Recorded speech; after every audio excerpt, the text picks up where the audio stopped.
Welcome to Andi and Mitch, the podcast where two sisters spill the tea on life from two totally different generational perspectives. I'm Andi, the Gen X sis, seasoned, open-minded, and powered by strong coffee and even stronger opinions. And I'm Mitch, the millennial sis, curious, chaotic, and still trying to figure out if my life choices are written in the stars or just random decisions. Together we dive into everything from deep life lessons to pop culture, embarrassing stories, and the occasional existential crisis.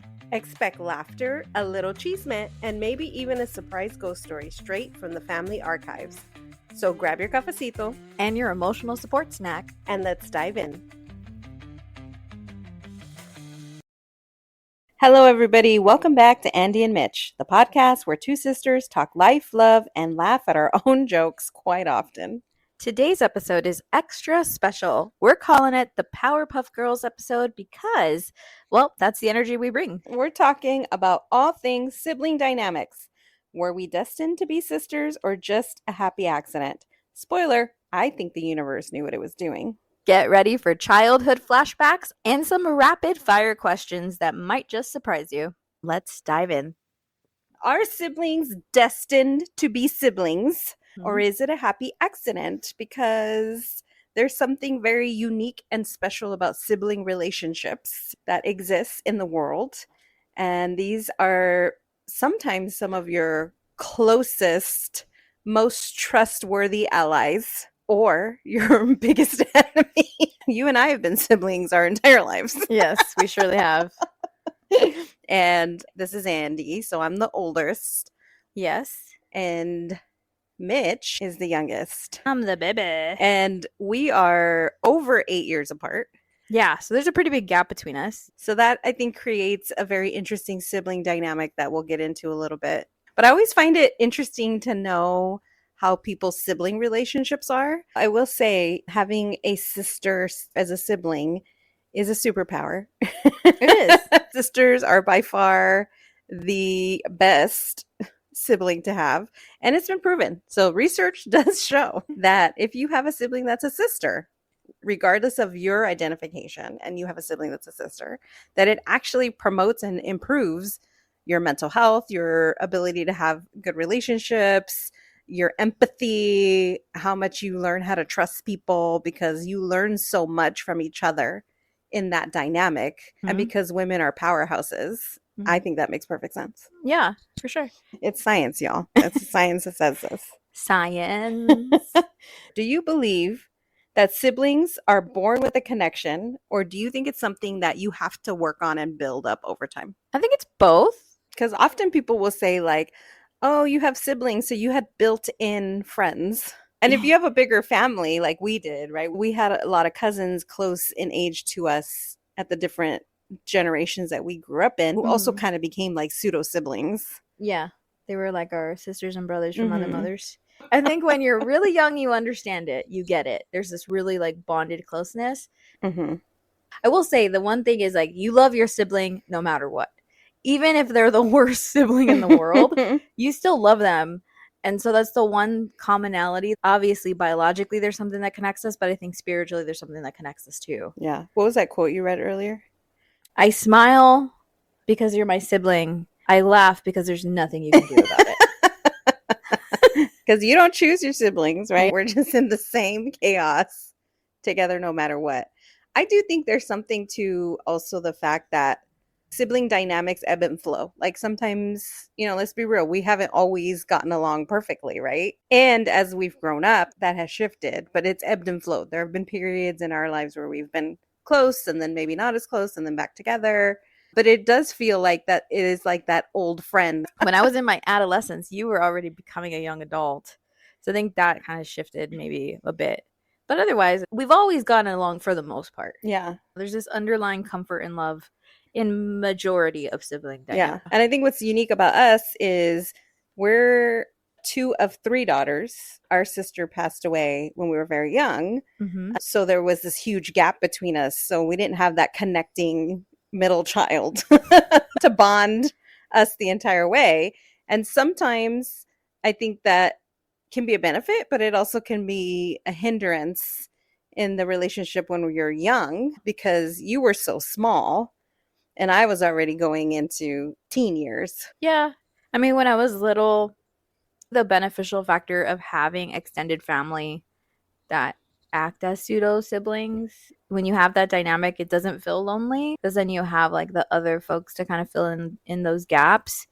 I mean, 8 years is a big gap because it's essentially the gaps that are the most pivotal trajectory points as you grow into adulthood. Mm-hmm. You may have people in your life that are siblings to you, and they weren't siblings that were born into your same family. Maybe they were chosen siblings, or like we mentioned earlier, other family members that you grew up with that really did become siblings to you. Yeah, for us particularly, we had cousins that were like pretty much our siblings. They became like our generational siblings. Yeah, really, truly. And they saw us through some of, the ebbs and flows of our life. Yeah, for sure. And there's your chosen family. Sometimes if the dynamics are off or they're like not healthy for you or straight up they treat you horribly, sometimes you can find these chosen family friends. They're friends, but they develop that dynamic of siblings. Do you think that siblings that are closer in age have stronger bonds growing up? I know a lot of folks who share their sibling dynamics with me, and they're very close in age. Sometimes they're just on two polar opposites of the same experience. Like they're at the same trajectory level, or sometimes they're a little bit off. One feels like they're accomplishing more, the other one feels like they're accomplishing less. There's much more competition in those ranges. Yeah. So I think the dynamic and the experience is different. It's interesting because us growing up with such a big age gap, when you say there's competition, we didn't fight over things like that, like toys or video games and stuff, because we were in two different eras and interested in different things. So there was no competition at home. No. I think you probably had more competition with our cousins for Maybe. things maybe than you had with me. I don't think I was like smart enough to know what competition was that young. Please. I know. I wanted to be friends with everyone when I was little. I could talk to like a wall. And then as I got older, I became very antisocial. Yeah, I agree. I think the connection piece is that it's both. I think sometimes there's just a natural connection that exists. And it probably has a lot to do with personalities too, and the way people can click and vibe together. And then sometimes it's something that siblings need to work on so that they can learn how to be more understanding and empathetic and loving with each other, because the personalities might clash. Yeah. Do you remember the moment you felt like we were really connected as siblings? I definitely felt it as you became an older adult. I felt like this was part of the ebbs and flows of like, oh yeah, I actually really like my sister. And we actually enjoy each other's company. We laugh a lot together and we can have a good time hanging out. But the cosmic powers that be, I knew that Mitch was coming into this world before anybody else knew. Before our parents knew, nobody knew. And I used to come home from school and lay my head on my mother's belly, and she would say, "What are you doing?" And I would tell her, "I'm listening to the baby."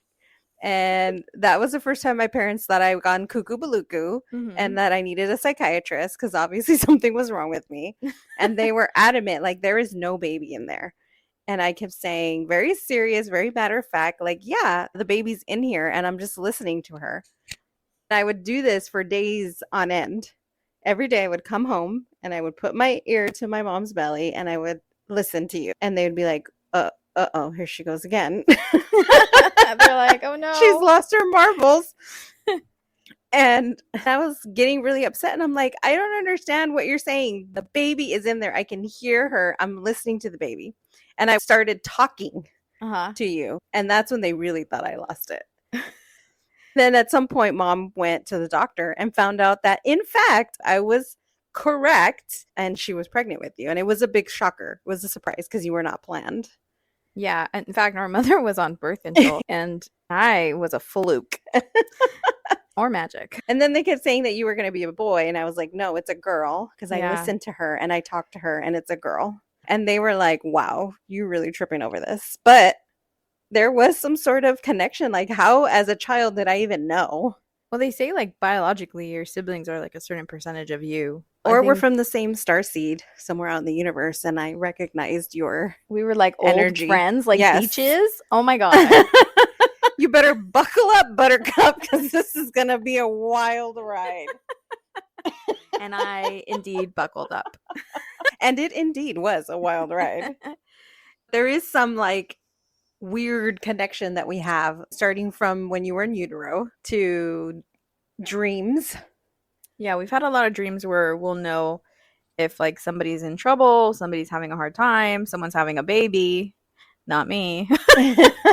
Or even like sometimes where you just don't feel good. All of a sudden, I'll just feel really anxious or upset about something for no reason. And I'm like, whoa, why do I feel like this? And then you'll text me like 2 minutes later, whatever past life we were in or celestial realm, we're like, yeah, let's pick that one. Hey, let's go together. Yeah, let's do it. Maybe in a past life we were twins. Probably. That would be weird. That would be weird. You know, technically, I always show up late to things. Technically, yes. Like, factually. So I was going to say, like, if that was the case, and, like, in the universe, we were like, we'll pick that one. And you showed up late to this one? That's why you were surprised? And I showed up 8 years late. And that's how you knew I was here and I was a girl. You were in a celestial realm. You were like, oh, shit, I forgot. Yeah, that actually would make a lot of sense. Like the worst with time. Talk about being on Latino time. My God. I don't know what math you use to calculate. me and my musician friends have made a joke, which is not really a joke. It's just a fact. Always tell Mitch that you're going to show up 30 minutes earlier than you actually are, so she will only be an hour late. Oh, my favorite thing was one time I had told a boss I was feeling really inspired to be my best self that week. Okay. I was reading a self-help book. I was reading a lot of mantras, the whole nine. Love. And then I told the boss, yeah, this year I'm really going to focus on being on time, because I have just reestablished the concept that being on time is a form of respect to what I'm doing and the people that I'm doing it with. And she's like, oh, yeah, that's great. And I said, yeah. And then I proceeded to be late every day for an entire year. You're like, oh, but not for you. At some point, she just laughed it off because she was like, your output is really great, but you just really need to be on time. And then finally, she was like, okay, this is just who you are. Yeah, it is. It's just ingrained in your DNA. I will say that we did notice a shift in that you were trying to be on time. Like 30 versus minutes. Like 4 hours. I think that's when you know I like you as a person. The other day you were like, I'm ready, I'm alive. And I show up and you were in the shower. I was just letting you know that I was alive. That's the big sister, little sister vibe right there. Not a care in the world. Not a freaking care in the world. Here I am falling apart. I haven't even had coffee yet. But we established if I'm less than an hour late, I really care about you as a person. Andi saw probably the funniest things because I was out of control. She had to be like the parental figure sometimes. Yes.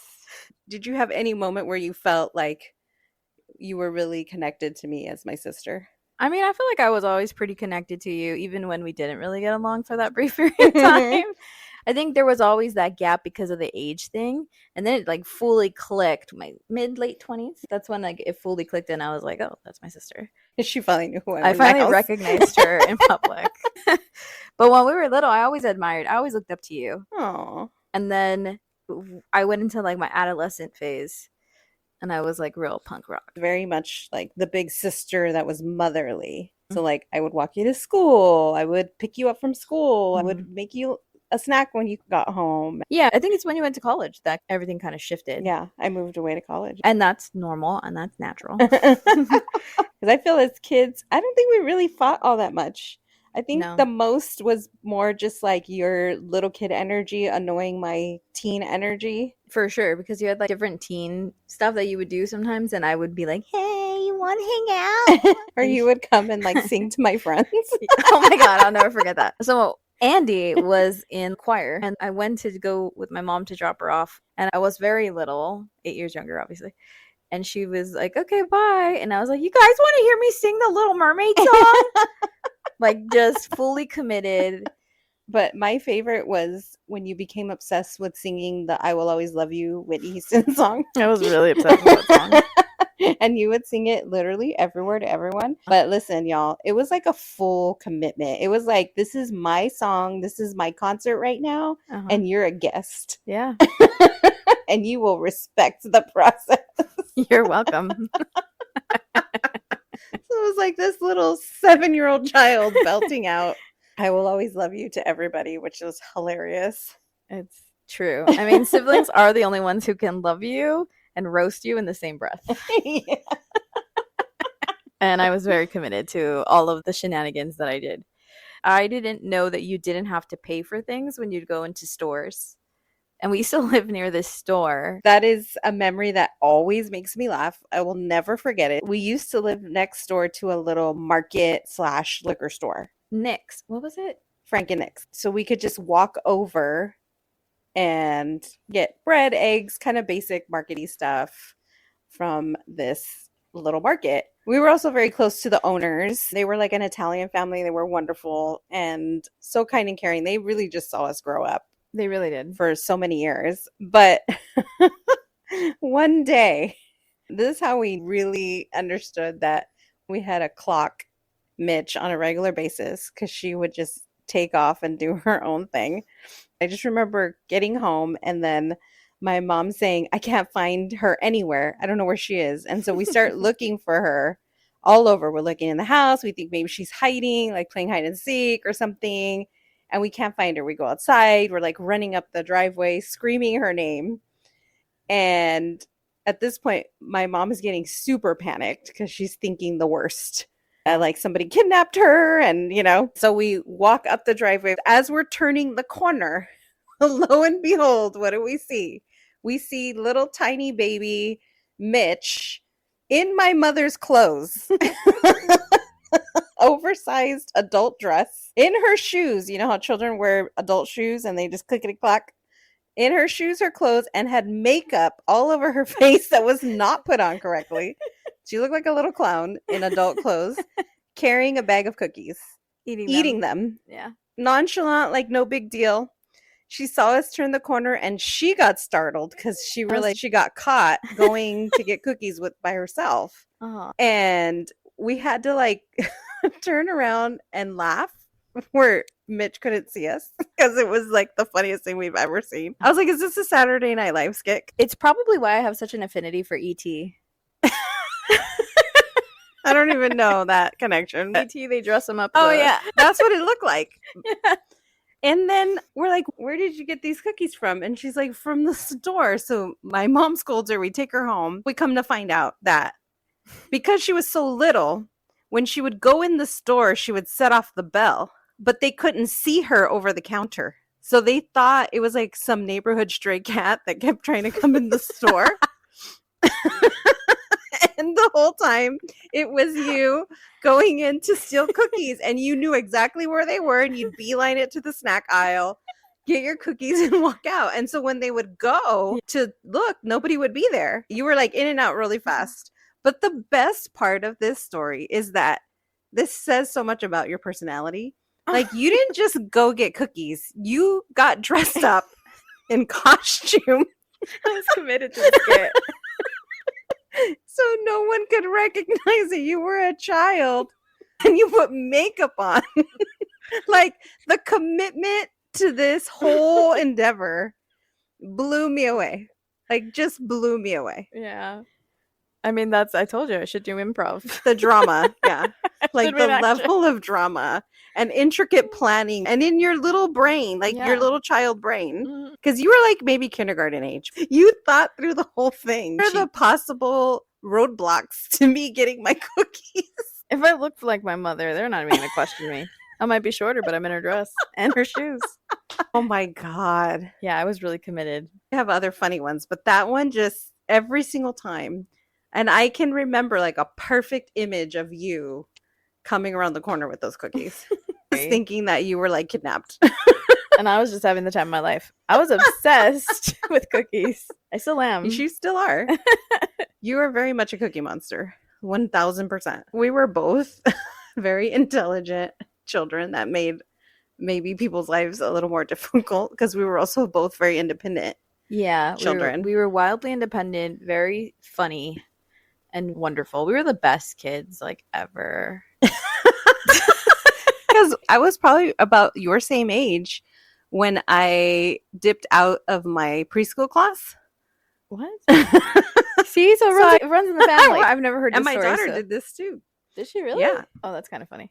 Our parents were very young when they had me. And so there was a program on a college campus and it had like daycare, stuff that was like a lot of services for young families. And so we were enrolled in that. And so my classroom was like a preschool, like the year before kindergarten. Oh, like Head Start. Yeah, like Head Start. Okay. And so I was in the Head Start class. And then our mom and our sister were in a different class that was like across this huge courtyard on a college campus. And I didn't like that Head Start class. I didn't like the teachers. I didn't like being there. I would get really upset when they would make me go there. One day during break time, I decided I was done. And I apparently mapped it out. I timed it perfectly. I got my backpack and I walked out. And I walked across the campus by myself with my little backpack. Oh my gosh. To the other classroom across this huge courtyard to go look for mom. I walked into the classroom and another teacher was there who had similar hair to mom. And so I went up to her and she turned around. It wasn't mom. And at that moment, I got scared because I thought, oh, I got lost. I actually didn't go to the right place. But mom was in that room, but on the other side. Okay. And then all of a sudden I hear, is that you? What are you doing here? I got in so much trouble. And you're like, what do you mean? I told them, if you take me back, I'm going to leave again. Oh my God. And of course, like dad went and like flipped out on the teachers. Like, why was nobody watching me? How did I get out? Like, this is unheard of. Yeah. But I never had to go back. Well, yeah. Hilarious. Scary for her. Hilarious for me. It just goes to show that you were born strong-willed. You were born an independent thinker. But I think that's something we have in common. But you're very much like, I don't want to see, not treat driven, but like. No, for sure. Look at my dog. We're both treat driven. Are you kidding me? Can you make me a flyer? I'll buy you coffee. Absolutely. I made it already. When there's like a bonus or something that you're going to get out of it, then you're very like, I'm on it. I've got 10 plans. I have different ways to get to that thing. Yes, but it's not really monetary. Like, it's not money based. It's definitely treat based. Like a gift or a prize. Or... No, like a baked good. My closest people or people who I work closely with know that if they give me a baked good or a cup of iced coffee, I will help them. Well, I think these are both memories that perfectly capture our personalities as children. Yeah, and apparently as adults too. What's your favorite game that we played as kids, or favorite game that you played because we had such a big gap? I don't know. I mean, in my generation, we played with rocks and sticks. And so we had this big tree at the house before you were born. And so I would climb the tree. I would play on like this crazy, very dangerous metal merry-go-round that we'd spin ourselves on super fast and then fly off of it. We would just make up games. I had that too when I was little. The internet didn't really come into our household until I was like 12. We lived in an area that had a lot of wood.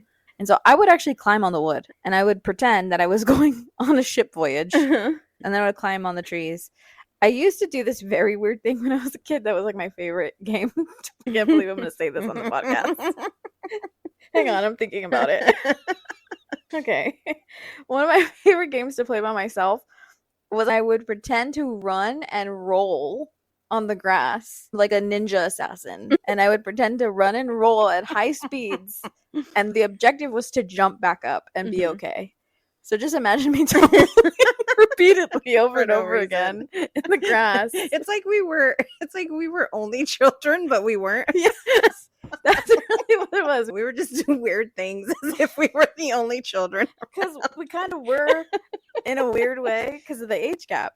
But I think you were much more social. I was very quiet and very reserved. One of our uncles has a story about me that when he first met me, he's like, I remember when I first met you, you wouldn't stop talking. And at first I was like, she's so adorable. And then you wouldn't stop. You kept asking me all these questions. And I remember looking at your mom and saying, is she okay?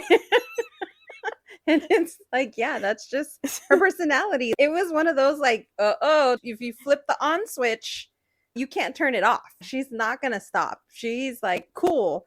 Somebody wants to talk with me all day long about random stuff. And you had no problem talking to strangers. There's a character from Despicable Me, the little girl. She's like, good morning, son. There's multiple people that have told me she reminds me of you. And one of our male cousins is like, you know Joy from Inside Out? I was like, yeah. He's like, yeah, that's you. And I was like, really? I feel like sadness. Well, like, that's just perimenopause. It's just adulthood. That's being an adult woman. Adulthood will kick joy right out of there. Bam! That's true, actually. And we used to have bunk beds, and then we had like a big bed. And when you were really, really small, we used to share a bed because we didn't have a lot growing up. All the kids would share a room. But you used to get up, and you talked so much that you talked in your sleep. You would wake up, and like I used to think sometimes it was cute until it wouldn't stop, till it would be like 4 a.m, and I'd be like, Mitch, stop talking. But you would sit up and you would go, and then you'd pass out. And you would like move the entire night. Like you would wake up in a complete opposite direction position. I fell off that bed so many times because you would push me off. Because you would be laying weird at a weird angle, and then you'd feel me, and then you'd push me off. It's because I was really freakishly strong as a small child. Yeah, you had so much energy. Yeah. I remember that. I remember that too. And you were just really, really creative. Like I remember you would do like a lot of musicals. I just remember you singing all the time. Yeah. When you became a teenager, I saw you a little bit, but you were really focused on your classes. Yeah. And I was still a kid then, so that's when like the little bit of a gap came. And then I was in the streets with my with my kid gang. Yeah. We thought we were the toughest, roughest. We had two neighbors we've had a couple neighbors growing up, but two neighbors were twins. And we used to call ourselves the Three Musketeers. Mm-hmm. And we used to pretend we were the Ninja Turtles. Yes, all the time. And that's kind of when I became very boyish. You were a ninja assassin too? That's when I was a ninja assassin too. So when I first saw like that Ninja Warrior show, I was like, whatever. I've been doing that since I was a kid. Parkour. Just like wait, did you invent parkour? I think I did. By the carport, just rolling off piles of wood. I remember feeling very overprotective of you when you were really small before I went away to college. And if little kids were mean to you, I would secretly do something to scare them so that they wouldn't be mean to you again. This was the John Wick. Yeah, this is the this is the John Wick of Andi. It's a very psychological thriller. Look me in the eyes. Come at my sister like that again. Let's talk about how sibling dynamics have changed into adulthood. You go from, she stole my hoodie, to, can I borrow your trauma processing skills, please? Yeah, I think as you get older, you do start to learn and appreciate how valuable our shared history really is. Because at the end of the day, even though we were so far apart and we were part of two different generational experiences and we had two different versions of our parents and we had the same parents, our childhood experiences were very different from each other. Yeah. And I think as adults, though, that really bonds us at the same time, because it's like we are the only two who fully understand what that experience was, even though the specifics of the nuances of our upbringing, our childhoods are a little different. We understand it. And it's really interesting because like even as siblings, there's a resilience in the two of us that we have as siblings that a lot of don't have. Yeah. I mean, listen, y'all, it's a miracle that we made it out. and made it into adulthood to like be real functioning adults. Yeah. And actually like joyful, good people. And maybe one day we'll do an episode about that and dive a little bit in, but it ain't gonna be today. Also, we've become much more like teammates. Team Powerpuff Girls. Which honestly I do love. One thing I appreciate about our dynamic is that we've tried to protect each other as much as possible in terms of like seeing like the brightness and the joy and the laughter. It is nice to know that you have someone who has your back. Yeah. Right? And someone that you can turn to. True. Or you just want to go get ice cream. Or vent.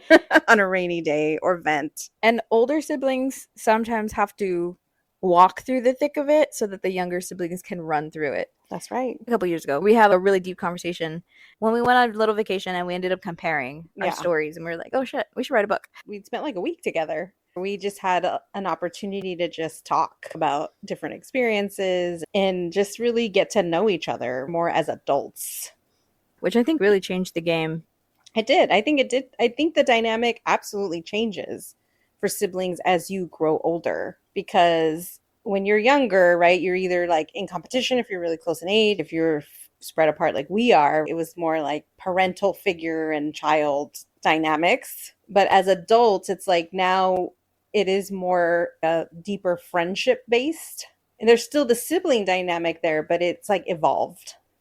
Yeah, that's a good term. Yeah, it definitely has evolved over time into a beautiful love story. What do we wish more people knew about sibling relationships in midlife? I think in midlife, having the understanding and the compassion for the fact that as siblings, you both were just trying to grow up and survive in the world and figure it out, and not take all of that in such a personal way into your midlife relationship that you're creating with your siblings. If you're both invested, and both parties have to be invested and willing to grow together and spend time together and really genuinely be a part of each other's lives. Because I know a lot of siblings who like generally care about each other, but they're not invested in being part of each other's lives intentionally. Like they're so busy. It's like, oh, I never see my sibling because I'm just too busy.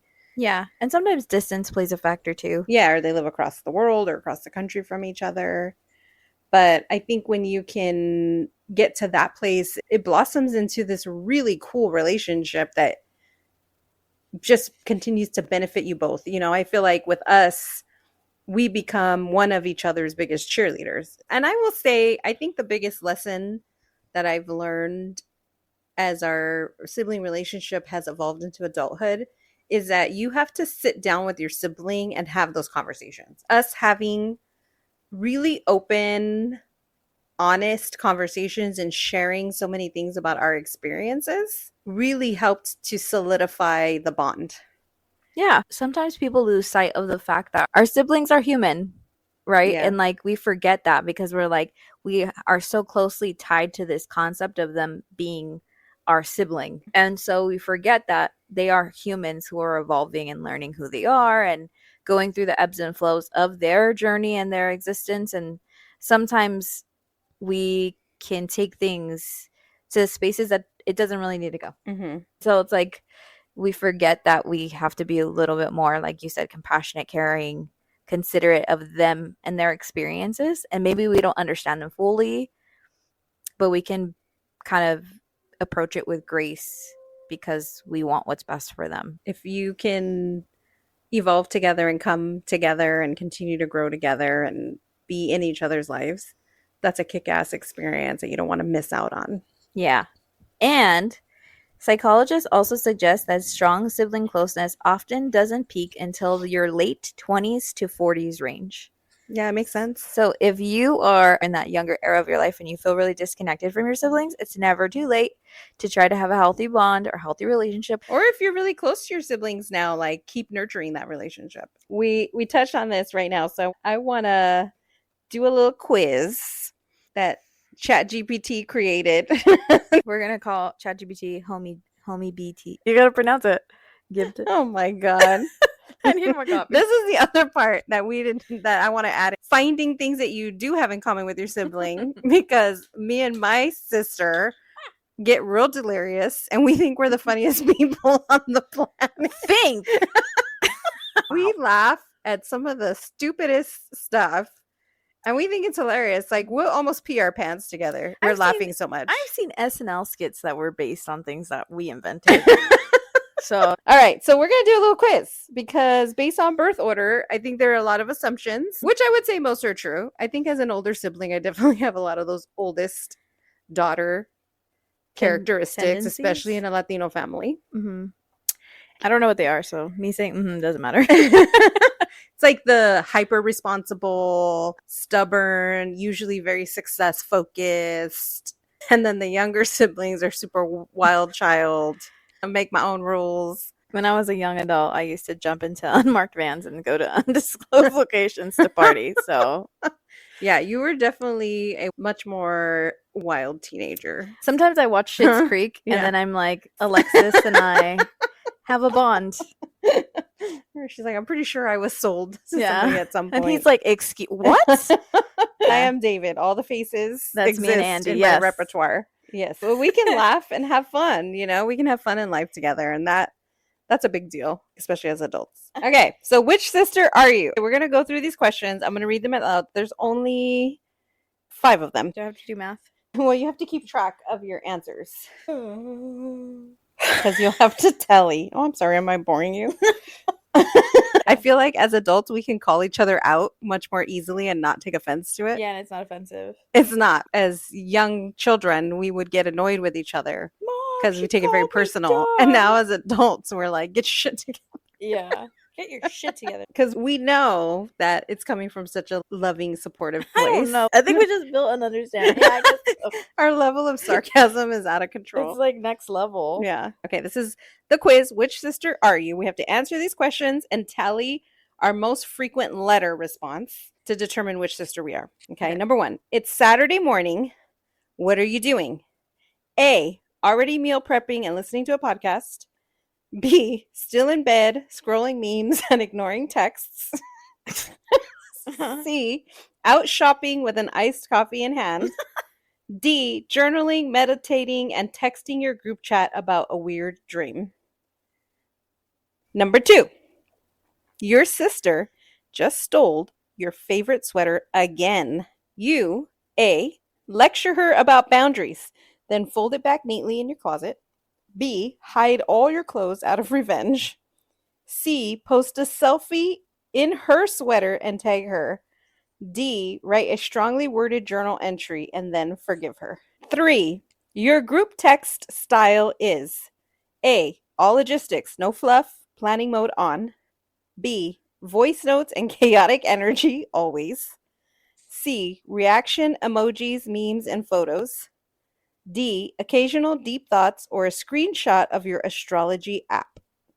4, your go-to sibling phrase is A, be responsible. B, YOLO. C, let's take a pic first. Or D, let's unpack that emotionally. I literally have heard you say that. That's actually funny. Okay.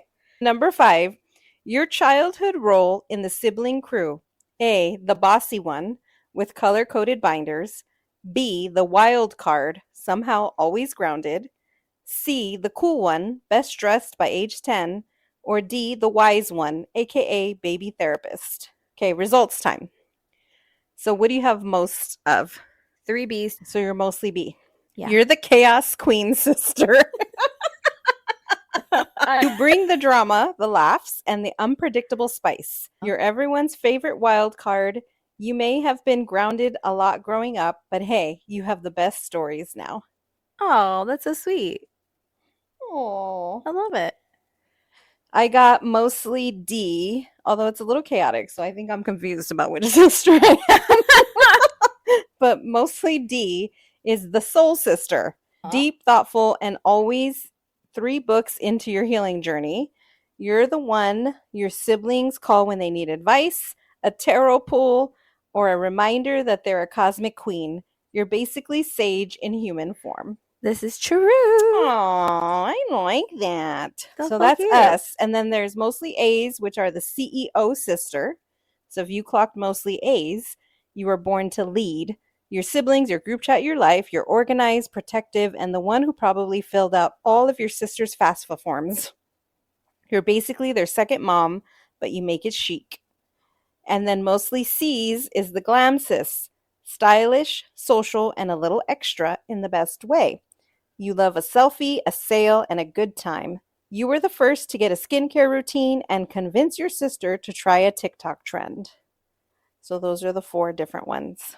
I like the fact that we were literally just talking about the fact that I relate to Alexis from Schitt's Creek, and then I got the Chaos Sister. That's weird. That really clocked us in Yeah. 5 questions. You can pause and rewind if you want to take that quiz for yourself. I will also link something in the show notes if you want to get your fave sis or your bestie who is like a sister to you and take the quiz. Brothers, you're not allowed and you're not welcome to take quizzes. Just kidding. Depends on your dynamic with your brother. I take the sister quiz. Find out which spicy sister you are. Find out. Now we know I'm the soul sister. You're the chaos sister. Yeah, that makes sense.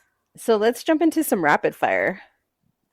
We each get 10 rapid fire questions. No thinking, just answering. Let's see what comes up. Can we call this sister sister? Because sister. Didn't know how much I missed you. Are you ready, Andy? I think so. Number 1. What's making you laugh and smile this week? Wrong. Too slow. I failed. I love a good, funny podcast, which is why I love what we're doing and the work we're doing. I'm really into Amy Poehler's stuff that she's been posting. It's been making me laugh like crazy. And silly animal videos where like you ask your dogs funny questions and their like faces and their facial responses. It's like I've seen this dog like 12 times and it still makes me laugh. Favorite way to waste time? Laying in bed, scrolling. Something people may be surprised to know about you. That I am actually a homebody. Yeah, she's not at the club or nothing. I'm not up at the club. No, not anymore. I'm definitely a homebody. What was your childhood dream job? Singer. Current go-to comfort show? I love Ted Lasso. Uh-huh. I've been watching New Girl because that also for number 1 makes me laugh. New Girl makes me laugh. And like old ones like Big Bang Theory and Friends and things like that. Those are all good, by the way. What's a scent that instantly brings you back to your childhood? Strawberries. Really? Yeah. Oh, how funny. You just found that strawberry shortcake shirt. What's your go-to karaoke song? The first one that comes to mind is I Will Survive. You know what's weird? I literally thought you that thought in my that? head. Oh my God. I thought that in my head. Not for me, but I thought that you were going to say that. A personality trait of mine that drives you a little nuts. When you mumble to yourself and you think you're having a conversation with me. And I cannot hear or understand anything that you're saying. Oh my God, that's funny.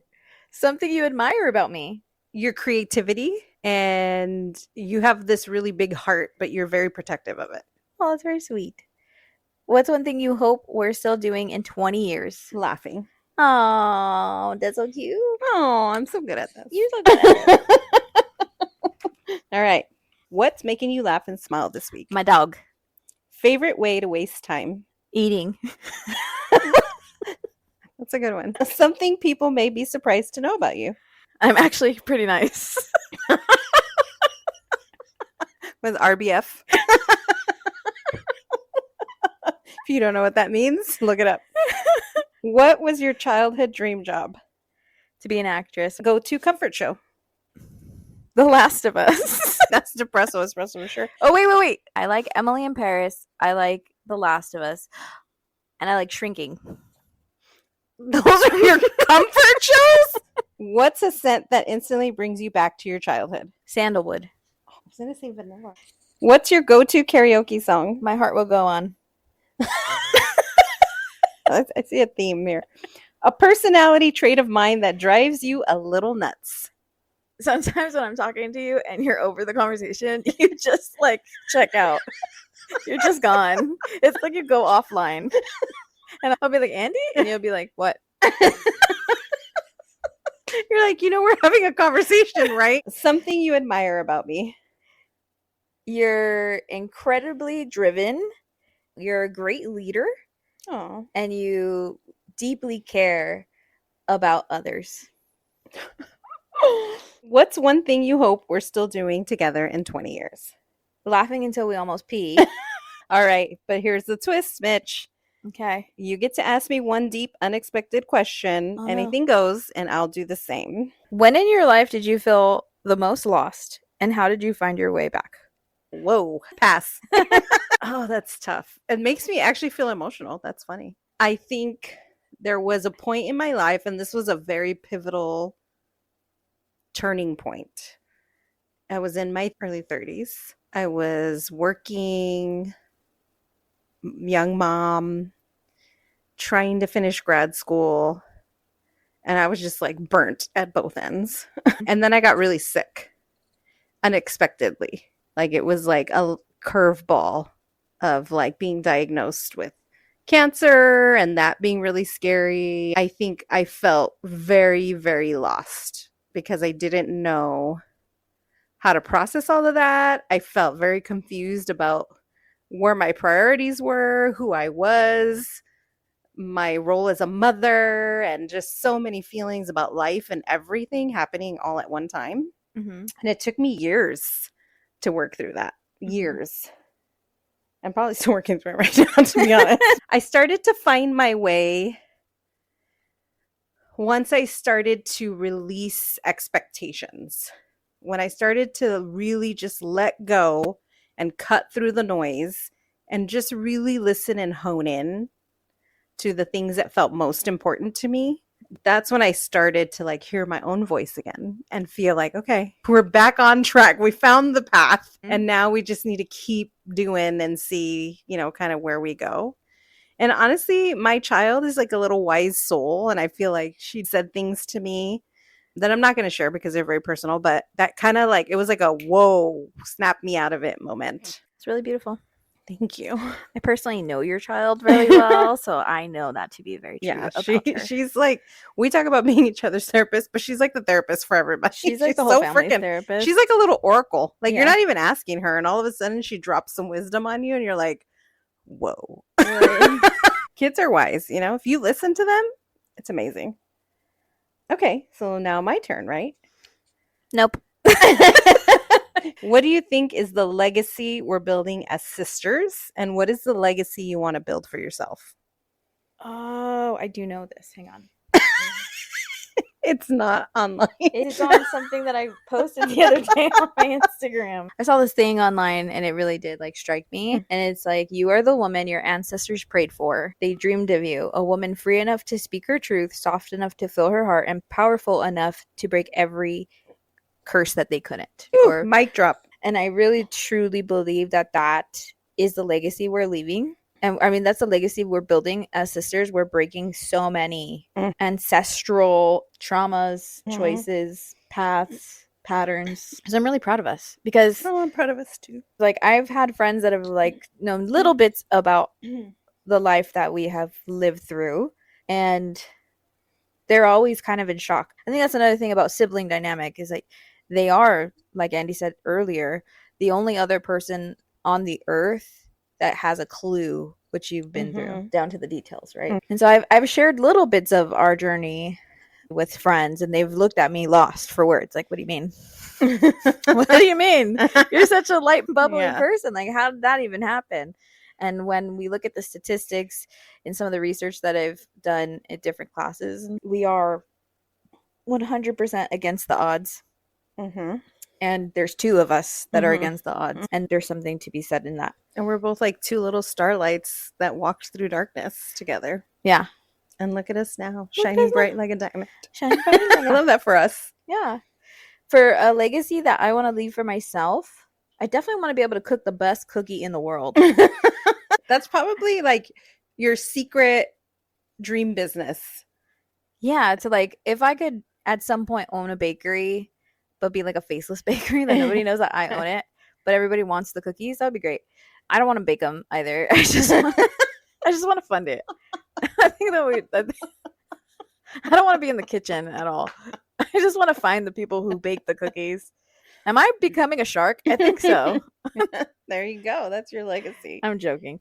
I think my legacy would be just to be proud of the person I am at the end of this life and to potentially open many doors for people who are similar to us that maybe didn't have, the avenues where we really had to bare knuckle our way through this life. And so I want to be a door opener for people who maybe don't have a big sister to Yeah. give them some guidance. I mean, here we are, right? The universe had a say and dropped two bright stars down together. And clearly we're meant to be siblings. And I think my creative magic matches your creative magic, and it comes together and it's like boom. I mean, this episode felt like a hug, or like a good long text thread with the sister you love and occasionally have wanted to strangle. That's basically our brand. But seriously, being siblings is complicated. It's hilarious, healing, and so special. And I'm glad we get to share it with all of you. If you've got a sibling you adore or are still trying to decode it, send this episode their way. And if your siblings are chosen family, we see you too. Love comes in all kinds of packages. Catch you next time, fam. We hope you enjoyed today's episode as much as we did. We'll catch you on the next one. Bye. Bye.